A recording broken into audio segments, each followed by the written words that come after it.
근데 23년을 제가 추산해 봤는데 네. 23년은 제가 봤을 때 한 26%까지. 네. 예, 그러니까 이게 전체 수출, 자동차 수출액에서 전기차가 차지하는 비중이 네. 정말 급격하게 늘어나고 네네네. 있어요. 그러니까 이게 실적으로 보여진다는 거예요. 네네. 전방 산업만 봐도. 네네. 이런 관점에서 매크로 관점에서도 2차 전지는 그냥 오늘 내일의 일이 아니다. 네. 중장기적으로 거스를 수 없는 흐름이다. 저는 이렇게 보고 있거든요. 혹시 네. 이 부분에 대한 견해가 있으신지? 그 최근 제가 5월 아니면 6월달 데이터인데요. 네. 6월달 데이터에 말씀 주신 자동차에서 전기차가 차지하는 포지션 비중이 전월 대비 2배 넘게 증가했다고 들었습니다. 네, 수출 데이터가. 맞아요. 네, 수출 데이터 2배 넘게 증가했고 예. 전체 전기차를 포함한 자동차가 뭐 계속 그 추세가 이어질지는 모르겠지만 네. 반도체가 예를 들어 뭐 12점 몇 프로더라고요. 12.67%인가 그렇고 전기차 포함한 자동차 전체가 14.4%를 그래서 현대기아차 아마 사상 최대 실적된 게 맞습니다. 이 얘기가 나오는 것도 맞물리는 것 같은데 네. 그럼 현대기아차가 전기차에서 지금 그 북미와 유럽 시장에서 차지하는 포지션이 굉장합니다. 뭐 그렇죠. 절대 무시 못할 수 무시 있는. 못하죠. 예. 글로벌 일단 북미에서 말씀드리면 포드를 제치고 아주 따끈따끈한 6월달 데이터에서 3등을 기록했고요. 네. 심지어 인센티브를 주면서 왜냐면 보조금에서 제외가 됐거든요. 네. 그럼에도 불구하고 3위권을 유지한다는 거. 네. 그다음에 북미에서는 뭐 너무나 쟁쟁한 이제 폭스바겐이 스텔란티스니 테슬라 예. 그룹이 있는데도 불구하고 그렇죠. BMW도 있죠. 4위에서 5위권이거든요. 네. 근데 현대기아차가 여기서 더 줄어들 거냐? 그러진 않을 것 같거든요. 네, 네. 현대기아차가 워낙에 자동차 전통 강자고 네. 현대기아차의 전기차에 대한 품질이나 레퍼런스나 현대기아차의 뭐 아이오닉이나 뭐 EV6나 EV9에 대한 그 굉장히 평가가 좋습니다. 네, 네. 그래서 이 현대기아차의 점유율이 늘어나면 늘어날수록 이 전기차 관련된 수출 데이터도 네. 구조적으로 당연히 더 좋아지지 않을까 네. 그렇게 보고 있고 네. 말씀 주신 대로 저는 26%는 되게 보수적으로 보신 것 같고 30%대까지 확대되지 않을까 예. 오히려 아, 조금 더 공격적인 수치를 그것도 뭐 30% 가능합니다. 까지가 불가능한 수치는 아니라고. 네, 불가능하다는 건 아니고 제가 이제 상반기까지를 가지고 추산을 해보니까 그런 경향성이 있다. 어쨌든 이게 상승하는 그 비중이 상승하는 네네. 그 속도가 정말 맞습니다. 정말 상당하다라는 맞습니다. 걸 말씀드리고 제가 좀 조심스럽지만 어쩌면 네. 반도체보다 네네. 자동차 더하기 자동차 부품의 네네. 수출액이 네네. 더 많을 수도 있다. 네네. 23년에. 네네. 왜냐면 이제 뭐 자동차 수출은 계속 느는데 네. 반도체 수출은 계속 쪼그라드니까. 맞습니다. 그럴 수도 있다라고 네네. 저는 생각을 하고 네네네. 있거든요. 네. 그런 관점에서 여러분 이제 뭐 투자든 여러 가지 관점에서 이런 시장의 모습을 보시고 뭐 가장 좋은 판단하시면 어떨까 네네. 의견을 좀 드리고 싶습니다. 자, 그러면 제가 또 여쭤보고 싶은 게 네. 2차 전지 네. 지금이 기회다. 네. 뭐 의심의 여지가 없다. 네. 이렇게 말씀해 주실 수 있을까요? 그러니까 투자자의 관점이 내가 단기 투자자냐, 네. 그다음에 중기 투자자냐, 네. 장기 투자자냐 그런 차이가 있을 것 같아요. 그러니까 네. 단기라고 제가 보는 단기는 그래도 1년 미만, 네. 1년 미만 뭐 예를 들어 한 달에서 길게 보면 6개월의 기간을 보고 투자하는 게 저는 단기 투자자인 것 같고, 네, 네. 그리고 중기는 최소한 1년 이상, 네. 1년 이상, 뭐 3년 미만. 그렇죠. 네. 장기는 최소한 5년 이상. 예. 네. 근데 이 2차 전지 업체라고 수익률 현황도 제가 가져왔는데 뭐 이거 띄워 주실 텐데 예. 철저하게 1등 업체로만 몰렸어요. 네. 그러니까 1등 업체도 밸류체인으로 보면 원소재 단의 평균 가격 에코프로 한 종목이 전체 평균을 다 땡겨서 예. 에코프로가 예를 들어 800% 올랐으면 네. 동종업계 포스코홀딩스는 47%밖에 못 올랐거든요. 네. 그러니까 수익률 차가 너무 극명한 거죠. 네. 양극재는 그러니까 에코프로 800% 오른 것 때문에 원소재 단이 200% 넘는 평균 수익률을 기록한 거고요. 네. 양극재는 코스모 신소재랑 에코프로 BM 두 종목이 네. 200% 넘게 코스모 신소재는 300% 넘었고요. 네. 에코프로 BM은 오늘 지금 이거 찍는 월요일 기준으로 200%가 넘었습니다. 네. 이 두 종목이 양극재 전체 평균을 올린 거죠. 네. 양극재 평균은 100% 정도 됩니다. 예. 반면에 같은 양극재에 있는 LG화학 같은 경우는 네. 수익률을 치면 한 자릿수거든요. 예. 10% 미만이거든요. 예. 그러니까 극명하게 차별화 양상을 보이는데 네네. 주가라는 거는 저는 이제 물론 양극재가 너무 중요하고 배터리의 심장이고 그건 알겠는데 네. 양극재 내에서도 저는 분명히 이 에코프로비엠이나 코스모 신소재의 편중된 부분이 약간 밸류에이션 갭은 줄어들 거라고 봐요. 네. 언제 줄어들지는 그건 모르겠는데 네네. 에코프로비엠하고 코스모 신소재만 성장하는 게 절대 아닙니다. 그렇죠. LNF, LG와 나머지 밸류 체인들이 무조건 같이 성장합니다. 그렇죠. 성장률의 차이는 있겠지만요. 네네. 그래서 저는 단기 투자, 단기 투자, 중기 투자, 장기 투자 관점으로 봤을 때 네. 기존에 이미 1등주 에코프로비엠이나 에코프로 갖고 계신 분들이 네. 장기 투자 관점으로 보면 굳이 팔 필요는 없을 거라고 보고요. 네. 근데 이 중기나 장기 투자 관점으로 보시는 분 중에 양극재나 제일 광물 앞단 예. 원자재를 갖고 계시지 않은 분이 예. 에코프로나 지금 최고점이 에코프로나 에코프로 BM을 사는 건 저는 아니라고 봅니다. 네. 가지고 있지 보유하고 있지 않은 분 입장에서는 저는 오히려 역발상의 관점에서 덜 오른 포스코홀딩스나 LG화학을 갖는 게 확률적으로 훨씬 높다고 보고 있습니다. 너무 좋습니다. 네.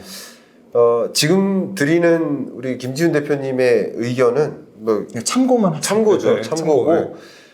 투자 판단은 여러분이 하시는 거고 네. 김지훈 대표님의 의견에 뭐 동조하시는 분은 그렇게 네. 하실 수 있지만 네. 동의하지 않으시면 굳이 투자 맞습니다. 해석을 하실 맞습니다. 필요가 네, 없습니다. 맞습니다.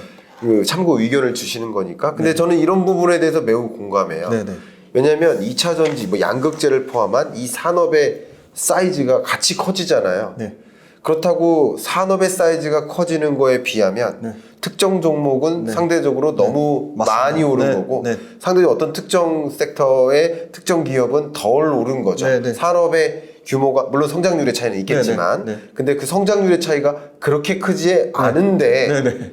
근데 이 주식 투자 수익률의 상승세는 유독 특정 종목에 몰리는 맞습니다. 정확합니다. 경향이 네. 있지 않을까. 네. 그러니까 그게 어떻게 보면 주도주의 성격으로서 자리 잡았기 네, 네. 때문에 네, 네. 어디에 투자를 한다. 그럼 그 주도주에 투자를 하다 보니까 네, 네. 주도주에 많이 몰리면서 그 가격이 좀 높게 형성되는 경향이 있는데 네, 네. 그럼 상대적으로 덜 오른 이 해당 섹터의 네. 기업에 네. 관심을 보일 필요가 네, 있다라는 네, 네. 걸 맞습니다. 포인트로 가져가면 어떨까요? 네, 맞습니다. 예. 그게 포인트고요. 네. 1등주에 투자해서 수익을 많이 내서 내가 1등주로 뭐 최고의 수익률을 내겠다. 네. 그 전략 자체를 저는 비난하는 건 전혀 아니고요. 네. 이 주식 투자가 저도 엄청 몇억 깨져봐서 알지만 네. 결국 확률 싸움인데 어느 게 확률이 높을 거냐를 봤을 때는 그렇죠. 2차 전지 양극재가 갈 거고 원자재가 갈 거면 밸류체인 내에서 소외되는 기업이랑 주도주랑의 그 밸류에이션 갭 주가 상승률의 갭은 분명한 형태로 나옵니다. 네. 그게 언제인지 시기는 예측할 수 없지만 네. 그러면 이미 고점에 거의 최고점에 있는 종목들을 사서 여기서 더 올라갈 거라고 생각하는 그 폭이 클지 아니면 양극재 시장 전체적으로 크는데 양극재 내에서 양극재라는 밸류체인 안에서 네. 상대적으로 저평가됐는데 에코프로비엠만큼 LG화학이 성장을 안 하는 건 전혀 아니거든요. 그렇죠. 예.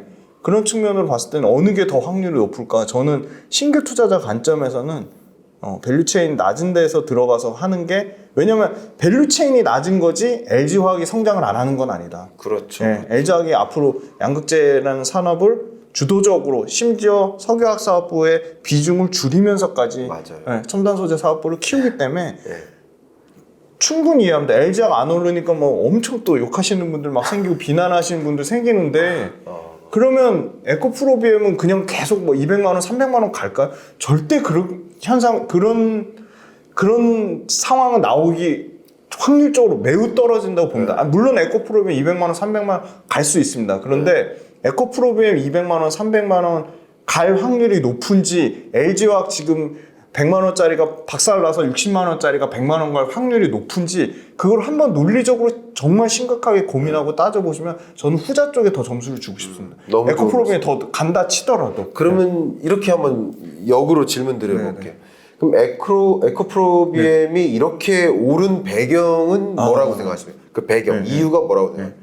첫 번째는 수급의 쏠림 현상이 있었다. 네, 네. 그러니까 그럼 주도주로서의 성격 맞네요. 주도주로의 성격을 뭐 압도적으로 자리 잡았다. 예. 그리고 에코프로비엠이 상대적으로 LG화학이나 뭐 코스모신 소재나 LNF나 뒤늦게 주목을 받은 측면이 있어요. 그러니까 에코프로비엠 자체를 사실 커버리지하는 증권사도 많지 않았고, 네. 그 다음에 너무나 이 우리나라 배터리 산업을 전체적으로 너무 이렇게 그 홍보를 많이 해주신 박 이사님의 역할이 네. 진짜 컸던 것 같고요. 네. 정말 그 부분에 대해서는 정말 너무 감사하고, 그 박 이사님 때문에 사실 2차 전지가 이렇게 붐업이 된 거군요, 사실. 네. 2차 전지 안타깝게도 사실 LG 엔솔 IR이나 삼성 SDI IR이나 에코프로 BM IR이나 에코프로 IR에서 해야 될 일을 박 이사님이 대신해 준 거거든요, 사실. 자, 그러면 이렇게 반대로 질문 드릴까요?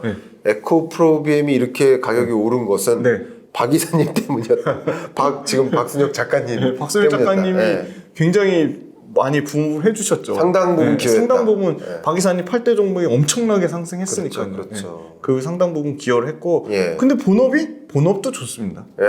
에코프로비엠 자체 실적도 받침이 되니까. 실적이 뒷받침이 되고요. 예. 뭐 명확하게 에코프로비엠이 2027년 기준으로 그거조차도 지금 1년 앞당기겠다고 했거든요. 회사의 가이던스대로 하면 71만 톤은 양극재 기준으로 국내에서만 1등이 아니고요. 글로벌 캐파로도 1등입니다. 네. 71만 톤을 기준으로 하면. 그렇죠. 그래서 에코프로비엠은 사실은 캐파 기준으로 봐도 매출과 이익에서 역시나 뭐 압도적인 1등인데 저는 매출과 이익이 1등인 것도 중요하지만 2027년까지 갈 때 매출과 이익 성장률이 더 중요하다고 봅니다. 그래서 매출과 이익 성장률 측면에서는 에코프로비엠보다 포스코 퓨처엠이 더 성장률이 높기 때문에 저는 포스코 퓨처엠에 더 점수를 주는 거고, 에코프로비엠하고 포스코 퓨처엠을 얘기하면 막 기간의 앞잡이냐 뭐 그런 뭐 비난을 많이 하시는데 전혀 포스코 퓨처엠하고 기간하고 전혀 상관이 없고요. 그냥 포스코 퓨처엠이 제가 봤을 때는 에코프로비엠보다 그 소위 말하는 현재 기준으로 2027년 기준으로 캐파가 떨어진다고 하더라도 전체적인 그 2차 전지 밸류체인 소재 단으로 경쟁력으로 봤을 때는 저는 포스코 퓨처엠이 더 높은 점수를 줄 수밖에 없는 게 포스코 퓨처엠은 음극재를 합니다. 에코프로비엠 음극재를 안 하고요. 근데 음극재도 배터리 원가에서 차지하는 비중이 15% 적지 않은 비중이고요. 음극재 시장은 앞으로 엄청나게 커질 수밖에 없다. 왜냐면 양극재로 지금 에코프로비엠하고 LNF가 거의 목에 찼거든요. 진짜 우리나라 기술 대단한 게 97%, 98%까지 100% 기준으로 봤을 때 완전 목에 찼거든요. 더 이상 여기서 양극재로는 이제 그걸 못 올리는 거죠. 에너지 밀도를. 그래서 이제 형태를 바꿔서 다결정에서 단결정으로 가는 거거든요. 근데 단결정은 이제 시간이 걸리니까 내년이나 내후년까지 시차가 존재하는 거고, 그럼 그 전까지 뭐가 주목받겠냐? 양극재만 에너지 밀도나 에너지 효율을 올릴 수 있는 건 아니다. 음극재로도 에너지 밀도나 에너지 효율을 좋게 할 수 있다. 충분히 음극재만 좋은 음극재를 쓰고 성능 좋은 음극재를 쓰면 에너지 밀도나 에너지 효율이 좋아진다. 왜냐? 음극재 들어가는 그 전기차가 엄청 무겁거든요. 그 안에 양극재 넣고 음극재 넣고 분리막도 넣고 전해액 넣고 거기다 뭐 모듈을 하고 셀하고 하는데 그 공간만 줄이기만 해도 상대적인 더 좋은 하이니켈 양극재를 더 넣을 수 있는 거죠. 음극재를 덜 쓰기만 해도. 음극재 자체도 에너지 효율을 높이는데 음극재를 덜 씀으로써 양극재를 더 넣어서 에너지 밀도를 전기차는 무조건 에너지 밀도는 왜 자꾸 에너지 밀도 강조하냐면 주행거리하고 충방전 속도거든요. 그게 핵심이거든요. 멀리 가야 되는데 LFP 그렇게 욕먹는 이유가 멀리 못 가요. 그리고 온도 변화에 취약해가지고 겨울에 이제 충전하다 막 서요. 근데 막 LFP가 막 마치 엄청난 기술력에 막 대단한 막 그런 것처럼 하이니켈 양극재를 다 대체할 것처럼 제가 또 최근에 재미난 데이터 말씀드리면 NCM 622 수준이에요. 니켈 60%, 코발트 20%, 망간 20%. 그 정도 수준이 LFP랑 같은 에너지 밀도라고 보시면 되는데 니켈, 코발트, 망간 622이 갖고 있는 전기차 시장 포지션이 몇 프로나 될 것 같으세요? 현재 전기차 팔리는 거 중에 NCM 622이 차지하는 비중 어느 정도 될까요? 한 16%입니다. 그러니까 어떻게 보면 많다면 많다고 할 수 있고 적다면 적다고 할 수 있는데 그 NCM 622 시장을 그래 NCM 622보다 LFP가 경쟁력이 있다 쳐. 그래서 LFP가 NCM 622 시장을 다 뺏어가요. 야. 그럼 16%를 가져가는 거죠. 예. 그러기도 불가능하지만 16%를 가져간다고 쳐도 NCM 622 시장보다 더 에너지 밀도가 높고 더 LFP보다 가격 차이가 안 나는 NCM 811하고 9반반이 쏟아져 나오고 있거든요. 네. NCM 622는 경쟁력을 계속 잃어가는 거죠. 네. 그러니까 NCM 622 시장을 LFP가 뺏어도 크게 국내 업체들한테 타격이 없는 거죠. 그래서 결론은 뭐냐면 사실은 이 양극재 업체든 배터리 셀 업체든 야. 중국 시장이나 이런 거에 대한 이슈로부터는 사실 명확하게 그 팩트 체크가 필요해 보이고 중국 시장이나 매크로에 대한 이슈보다는 네. 이 본업, 양극재 업체나 이 셀 업체, 그다음 밑단의 업체들이 앞으로 더 저는 성장의 여력이 있는데 양극재가 최근에 지금 주춤하는 사이에 아까 말씀드린 충방전 이슈는 계속 중요해질 거거든요. 그렇죠. 그럼 네. 충방전 관련돼서는 실리콘 음극재랑 나노 신소재가 만드는 CNT 도전재가 양극재만큼의 성장을 할 거라고 봅니다.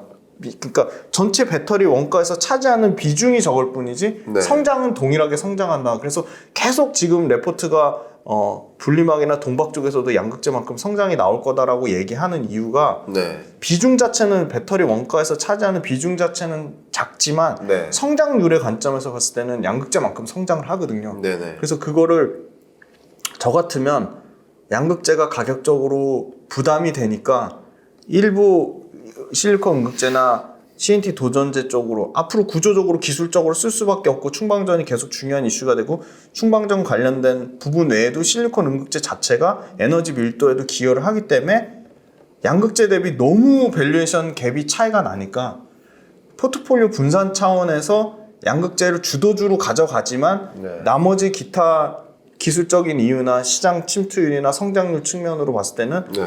2차전지 밸류체인 자체를 분산하는 게 저는 훨씬 더 효과적인 투자 전략이다라고 보고 있습니다. 그렇군요. 자연스럽게 중국 얘기를 좀 해보고 싶어요. 네네.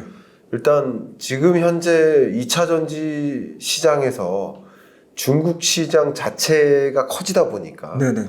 중국 1, 2, 3위 기업들의 세계 시장 점유율이 계속 늘어나잖아요. 물론 중국 시장을 중심으로 다시 할게요. 물론 중국 시장을 중심으로 세계 시장 점유율을 확보해 나가는 모습이죠. 네. 그러면 여기서 우리나라 기업들은 세계 시장에서 지위를 조금 잃어가고 있잖아요. 네네. 그러니까 숫자적으로 네네네. 세계 시장 네네. 점유율이 물론 줄어들고 있는 이유는 네. 중국 시장의 규모가 세계적으로 커지는데 네. 중국 기업이 자국 시장을 다 잡고 있으니까 네네. 이런 과정에서 중국 기업에 대한 평가는 혹시 어떻게 하실지? 네. 지금 중국이